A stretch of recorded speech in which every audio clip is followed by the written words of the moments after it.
Walls can be placed by opening the Wall tool in the Home tab. By default, a basic generic wall type will be chosen. Walls can be placed by clicking Start and End Locations. Curtain walls can be placed in the same way. First, let's change the wall type to curtain wall.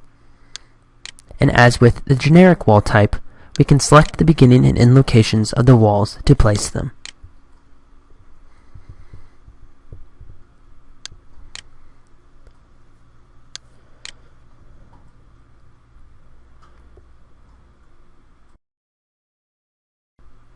Walls can be changed to curtain walls even after they are placed. Using the Modify tool, we can select the wall we want to change and change its type to curtain wall. If multiple walls are selected at once, they can simultaneously be changed by changing their type to curtain wall.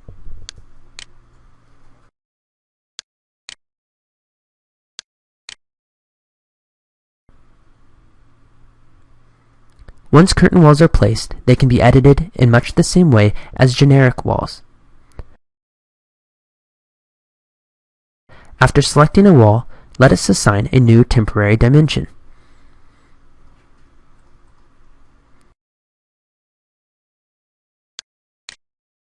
Using this process of editing temporary dimensions, we can change both the length and width of our structure.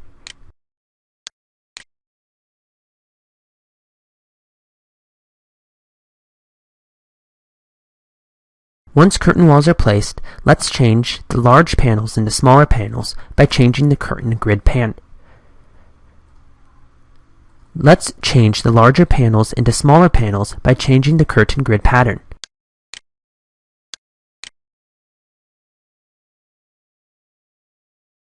First, we will select the curtain wall that we wish to change and edit its type properties.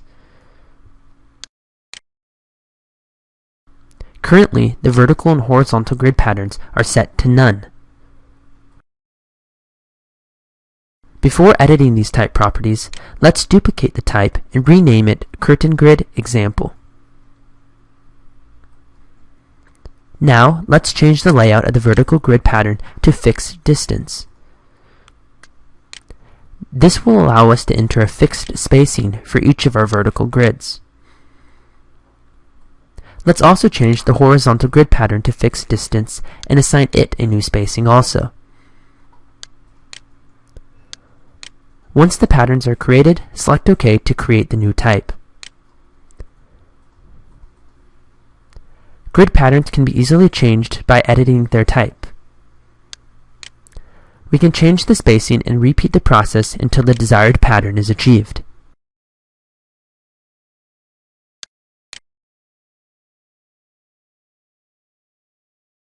If we look closer at the panels, we will notice that they are not all equal sizes. The first panel is slightly thinner than the rest.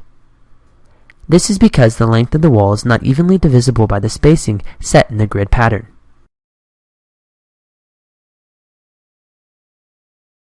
To change how the extra panel space is distributed, we can select the wall and change the justification property. Currently, the justification is set to beginning, but by selecting center, the uneven panel will be moved to the center of the wall, which is often less noticeable.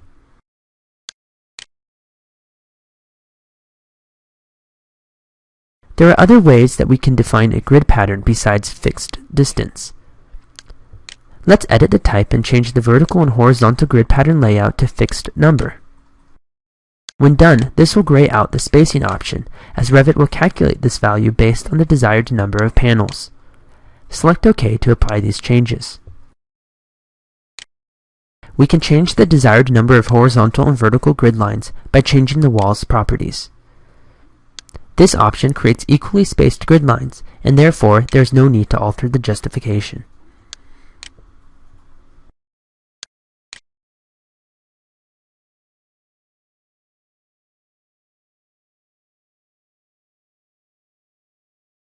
With the grid pattern defined, we can now create mullions, which are metal borders used to support the panels. With the wall selected, edit its type properties. As with the grid patterns, there are both vertical and horizontal mullions.